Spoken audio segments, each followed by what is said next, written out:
Hello everyone, welcome back again to my YouTube channel. So in today's video we're going to be making this beautiful pink dress I'm wearing. The green was my inspiration, so if you're interested in seeing how to make this beautiful dress for yourself, keep on watching, hit on the subscribe button, and let's get started.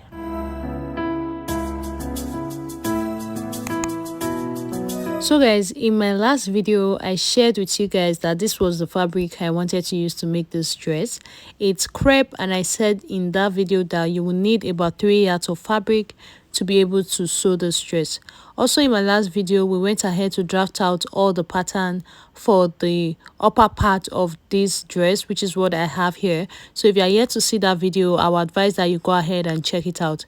These two pieces here are the back patterns, and the ones with the pattern paper, as you can see, are the front pattern. So the back pattern is a little bit different just because we have zipper allowance at the back. So now we are going to go ahead and start joining these pieces together. Let's leave the skirt and the bustier area out first. Let's work on the yoke. Now for the yoke pieces, I'm just going to arrange the two pieces that I cut out together. When I was cutting this out, I actually cut out two pieces. I said that in the pattern drafting tutorial, and this is because one is going to be serving as the actual fabric and the other one will serve as lining. So now I am arranging them together, and I'll go ahead and stitch the neckline, this V area here, and also this one as well. Turn it over to the right side and iron it out. Now for the bustier area, I'm also going to go ahead and join my pieces together. So I will join the center front pieces to the side front pieces. So this one is in a fold, and I also cut out two pieces for every one because the other piece is going to serve as lining.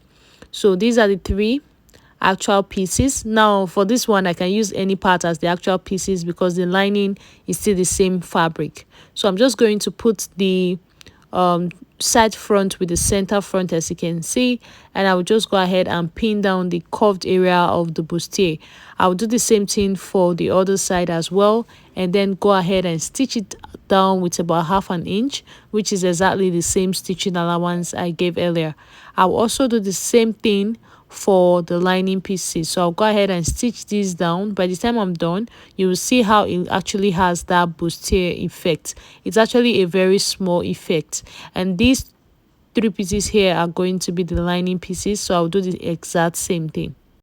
So guys, the yoke is stitched down. I've turned it over to the right side and iron it out, and you can see that the front and back looks exactly the same and it's looking very nice.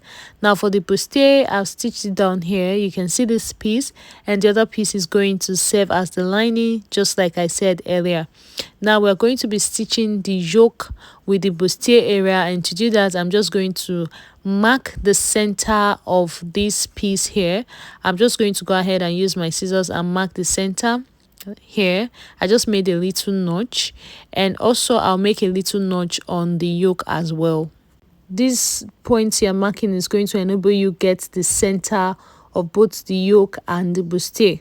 So now I'm going to be putting the center of the yoke and the bustier together like this, and I'll turn the yoke over upside down, place it just like you see me doing like this. It might be a little bit longer than the bustier itself, but don't worry, just watch what I'm doing right here. So I'll just pin this down on the center, and I also went ahead to pin down the other sides as well. So just pin it down like you see me doing like this, and we are going to cover it up with the other piece that is serving as the lining. So make sure the two bustier pieces are aligned properly.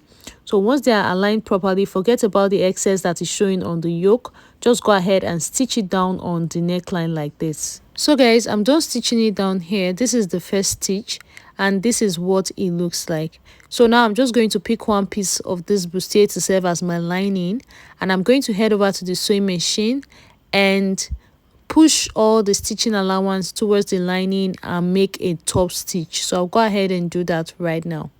Guys, I'm done making that stitch, and you can see how nice the neckline is looking. I also went ahead to stitch the sides together as well, and this is what it looks like. So this is the front of my bustier piece. Okay, so now we are going to go ahead and add the skirt part, and you know the skirt has a little V when we're drafting out this pattern, so you are going to just basically add it on the waist area. So I'm just going to place them together like this. The line from the ironing already gives me the idea of where the center of both pieces are, so I'm just placing them together, right sides facing each other. I will go ahead and pin it down and then head over to the sewing machine and stitch down the two pieces. So guys, this is what it looked like after I was done stitching the skirt part with the upper part of the top. Okay, so I'm just going to go ahead and cut off the tiny excess I have here. So it's just about ½ inch. I'll just go ahead and cut it out. So now the last part to add to this front piece is going to be the bottom piece, which we are going to gather around this V area here. So to get this bottom piece, I have cut out my piece of fabric. And for you to know the length of the piece of fabric you're going to get, you're going to measure the full length you want your dress to be. And for me, the full length I want my dress to be is 38 inches. So the 38 inches is here, okay? So from this point here, I counted how many inches I had, and it was 15 inches, okay? 15 inches is what is going to get me to 38 inches that I need. So now for the length of this fabric that I have cut out, when I measured it, I had about 16.5 inches, which is just perfect. So the extra 1.5 inches is going to serve for folding and joining allowance. Now for the width of this particular fabric, I have 1 yard and about 26 inches for just the front. So this is 1 yard and 26 inches for just the front. So I have two of these, one for the front and one for the back. So now I'm going to go ahead and make a gather stitch across this top here, all the way from here down to the end of this fabric. After making the gather stitch, this is what I have here. When you're making gather stitch, you do not back stitch. You can see what I have here. I have some ropes at the end for me to be able to pull on one end. So I'm picking one of the thread, the top thread, and I'm going ahead to pull on it. This is something I do a lot on my channel, so you should be used to it by now. So I'm just going ahead to pull on it until it becomes the length that I need. So guys, now that I'm satisfied with the length I've gotten after making my gathers, I'm going to measure around this V area here, and what I have is 20.5 inch. Now I also measure my gather to be sure that it's exactly the same length, and you can see that I have 20.5 inches or so on the gathers. So I'm going to place it on the V area of my skirt like this, and I'm just going to go ahead and pin it all the way around. Go ahead and do the same thing. Go ahead and pin it all the way around the V area, because that's where we'll be stitching it on. Then I'll go ahead and stitch this down on the sewing machine. So guys, it's stitched down now, and you can see how beautiful it's looking. Now this is already coming out really nice. The front pattern is already coming out nice, but let's leave this aside first. Let's work on the back pattern. So guys, these are the back pieces with the zipper allowance. I've already gone ahead to pipe the neckline with a piece of the fabric that I'm using to sew. Now we're going to join the upper part to the skirt part. It's really easy. Just place them right sides facing each other and go ahead and stitch it down here, and I'll do the same thing for the other side. So guys, these are the two pieces. They are all stitched down now. I'm placing them right sides facing each other still, and I'm going to stitch down the back. So from here to here, I'm going to make a tie stitch, and from here all the way to the top where my zipper is supposed to be, I'll be using a gather stitch so that it will be easy for me to fix my zipper when I get home, because currently I do not have a zipper. So guys, I'm done stitching it down, and this is what it looks like. So you can see where I have my gather stitch, the ropes are here, so that it will be very easy for me to loosen it up here when I get a zipper to fix to the back. Okay, so now the next thing I want to go ahead and do is just cut off these tiny excess from my allowances here and here, and then I'm going to go ahead and attach the ruffle that I've already made all the way around the V part of the back. Now I'm just going to go ahead and stitch this down on the sewing machine.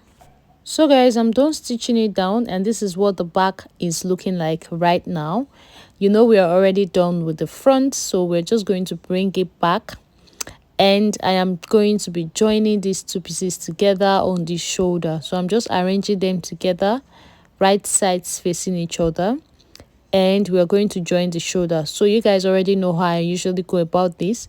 I put everything together and I just use one of the pieces to cover up every other one like this, so that by the time we are done stitching it down, it looks really nice. So I will just pin this down and then head over to the sewing machine and stitch it down.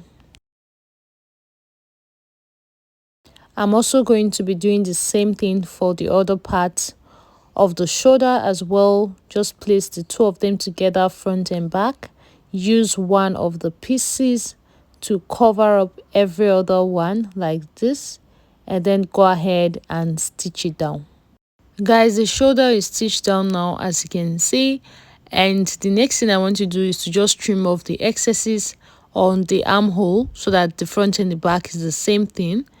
Now just go ahead and do it just like you see me doing like this. Now if you've done this, just like the dress we're trying to recreate, it doesn't have a sleeve. So if you do not want to have a sleeve, just go ahead and pipe this armhole with a bias and you are good to go. Now for me, I wanted to have a sleeve on my own because I do not like to wear dresses that do not have sleeves. I do not like armless dresses, okay? So I just went ahead to cut out this tiny short sleeve with the remaining fabric that I had left. So I will just go ahead and stitch this sleeve around the armhole here all the way around and stitch it down, and do the same thing for the other side. So guys, I'm done stitching down the sleeve, and as you can see, now let's turn everything over to the wrong side, and we're just going to go ahead and join the sides. And for you to join the sides together, you will need to take your own body measurement. So I'll mark my armhole, my bust, my waist, hip, and then go ahead and stitch it all the way to the end. I'll do the same thing for the other side as well, and then hem the ends of the dress. So guys, this is the final look of my dress. You can see I've stitched it down on both sides, here and here, and if you turn it over to the back, it looks nice as well. Although I'm here to add a zipper to the back, I actually added the zipper later because as at the time I was making this dress, I did not have a zipper that would fit the color of fabric I was using. So I fixed the zipper later, and this is the final look of my dress. Thank you so much for watching. If you're still here to subscribe, please hit on the subscribe button and turn on the notification bell. I'll see you guys in my next video. Bye.